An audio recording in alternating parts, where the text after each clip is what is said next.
Hola, buenas noches. Ignacio por acá. En esta oportunidad voy a hablar sobre un libro que acabo de leer, o de releer, de un escritor o filósofo alemán, uno de los filósofos más importantes del siglo XX, Martin Heidegger. Y como se sabe, al menos en mi caso, hablar de este filósofo es un poco complicado, dado la forma de su escritura y a la vez de acceder al lenguaje. Sin embargo, es un escritor que a mí me gusta mucho leerlo, a pesar de tener esos sanos dolores de cabeza de los cuales él mismo nos habló. En esta oportunidad voy a hablar sobre este libro, el cual se llama Arte y Poesía, que es un libro pequeño, en términos de página no tiene más de 140 páginas, y este libro está constituido por dos conferencias, las cuales fueron realizadas en el año 1937, si no me equivoco, y las cuales una de la otra tienen diferencias de meses. Sin embargo, la primera se publica en el mismo año y la segunda se publica en el año 1957. Y desde ahí, 1952, perdón, 1952. Heidegger, perdón, y son dos conferencias. La primera tiene que ver con el origen del arte y la segunda tiene que ver con la esencia de la poesía. Y en este caso, Heidegger elige al poeta alemán Hölderlin.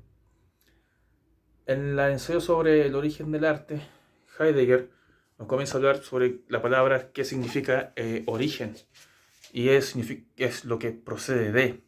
Y a la vez también es lo que es la esencia y es lo que llamamos, que es lo que es.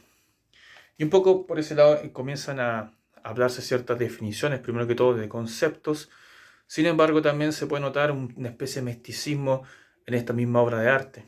Heidegger nos decía que mediante el arte, lo que hacía el artista tenía que tener una lucha entre el mundo y la tierra, es decir, una lucha constante entre el ser creador, la materia inerte, y lo que es después, una lucha entre el mismo objeto materia versus lo que muestra después de forma espiritual, que básicamente ese es el arte, dado que el arte se puede concebir a través de la misma contemplación, y es lo mismo que Heidegger nos decía constantemente.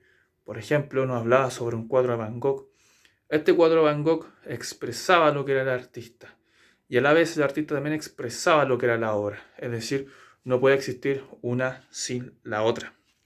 Y además también la obra de arte manifiesta un mundo y este mundo no quiere decir un mundo que de cosas existentes o de conjuntos de individuos, sino más bien una conciencia.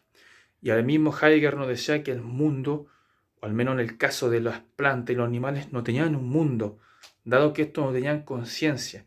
Y en el caso de los humanos, sí tenían conciencia, o al menos desarrollaban una, por lo menos en el arte. Y desde esa perspectiva se podían ir creando mundos, dándole un sentido en su misma existencia, al mismo Dasein, ¿cierto? Porque se busca un sentido de la existencia en ese ser ahí. No es dado, más bien se busca a través, por ejemplo, del mismo arte o a través de la misma desocultación, porque aquí habla también Heidegger de una lucha entre la, eh, la oscuridad y el alumbramiento, la ocultación y el alumbramiento, perdón. Y es ahí cuando se da la verdad del ser, mediante esta misma proceso, por llamarlo de alguna forma, como digo, que es como suena como una especie de mística, de alguna otra manera. Y además que también el hombre no conoce el sentido, no conocemos nuestro sentido. Y en eso también se busca, el hombre tiene un sentido histórico que tiene que buscar dentro de una época en particular. Y eso también se puede buscar mediante el arte.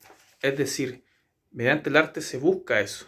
Pero la obra en sí muestra ese mismo sentido, esa misma existencia, ese mismo ser ahí que se busca a través de estos procesos y de esta misma materia inerte, lo creador.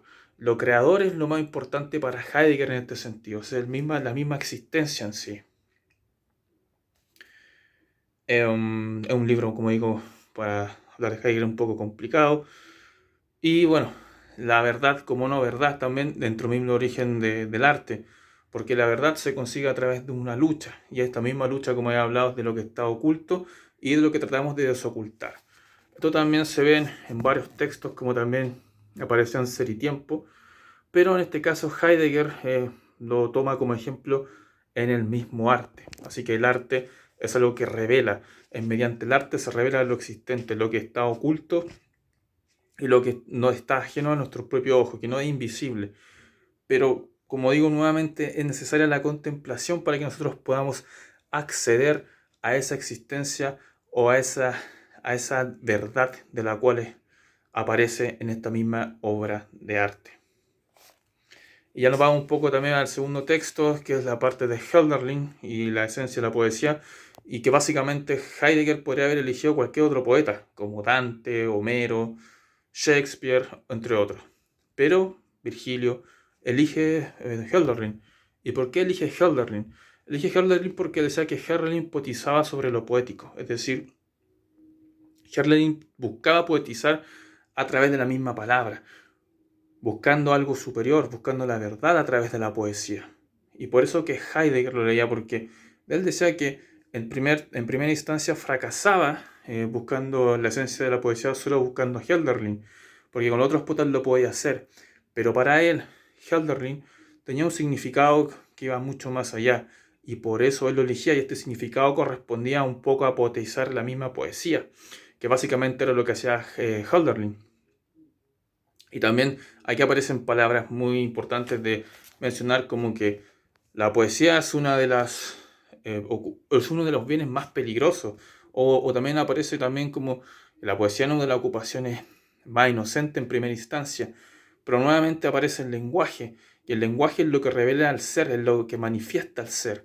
Y dado el lenguaje también conocemos las posibilidades del ser, el error, la pérdida del sentido del ser, y por eso era peligroso. Pero a la vez también a través del lenguaje podemos conocer el mismo sentido del ser. Los seres humanos somos un diálogo, el hombre es un diálogo constante, porque mediante la palabra puede acceder a la verdad, mediante la palabra puede acceder a los actos. Es a través del lenguaje donde los humanos quizás somos humanos y a través de también podemos obtener la misma o desarrollar la misma conciencia. Y al final decía, ¿qué es el hombre? El hombre es lo que es, el hombre es lo que se manifiesta, es lo dado a él. Y gracias a lo dado a lo que es producto del mismo lenguaje que podemos también mostrarnos como seres humanos. Finalmente el habla es todo, o sea, gracias al habla nos manifestamos y gracias al habla se revela lo que es el ser, se revela lo que nosotros pensamos, lo que es nuestra comunicación, es algo que es muy común, pero si lo pensamos de una forma mucho más profunda, podemos entender que el habla, sin el habla no podríamos ser humanos, nos habríamos dado lo que ya somos, nos habríamos arrojado a este mundo por accidente, no tendríamos nada de eso, no tendríamos mundo en ese caso. Y bueno, respecto a la poesía, Hölderlin también, o sea, Heidegger define a Hölderlin como la poesía como lo que está instaurado del ser con la palabra, porque Hölderlin nombra a los dioses, nombra la esencia, y siempre está habitando poéticamente, es habitar poéticamente, que básicamente significa estar en la presencia de los dioses. Hölderlin sabe que los dioses estaban arriba de su cabeza, sobre todo cuando comenzó a ya caer en la locura. Hölderlin siempre a él manifestaba a través de su poesía al Altísimo, a los dioses, a las montañas. Él admiró mucho a los griegos también. Y es por eso que Hölderlin, ya dentro del mismo lenguaje que quizás fue peligroso, se mostró una realidad inexistente a la persona vulgar que no es capaz de ir más allá, sino más bien algo suprasensible, a lo que está mucho más allá de la vista y lo dado e incluso lógico, más bien algo irracional, que es mucho más a veces real que lo que se muestra. Y esto todo a través de la palabra, del lenguaje, de su diálogo con los dioses, de su conciencia y de su, como digo nuevamente, de su aspiración a llegar a los dioses que estaban arriba de su cabeza. Como decía él, es la esencia del lenguaje que Hölderlin también nos contaba a través de su poesía, que Heidegger también supo poder acceder a ese mismo lenguaje que quizás está oculto para una persona vulgar, pero sí está desoculto para una persona que está buscando la verdad del lenguaje y la verdad y sentido del ser. Por ejemplo, la esencia del lenguaje. Los poetas están ante las tormentas. La excesiva claridad quizás también los lanza hasta rojo, a este mismo abismo. Al poeta siempre está ante las tinieblas y se para ante la tempestad y siempre está con Dios en su cabeza, como Hölderlin. Debe partir a tiempo aquel que habla del espíritu, no decía Hölderlin.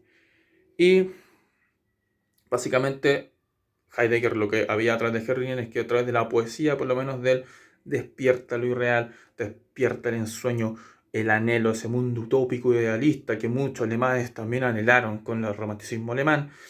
Y eso es lo que pasa un poco con la misma acceso al lenguaje de Helder, en un poco luchar contra este mundo palpable, contra este mundo que nos aparece asqueroso, que nos aparece que choca un poco con lo que nosotros anhelamos, el mismo drama choca con, o sea, perdón, lo que es choca con el drama y ahí, o sea, lo que es choca con lo que anhelamos y aparece el drama. Ser uno mismo, eso es la vida. Los otros somos ensueños de aquella. Muchas gracias por ver. Espero que les haya gustado el video. Muchas gracias.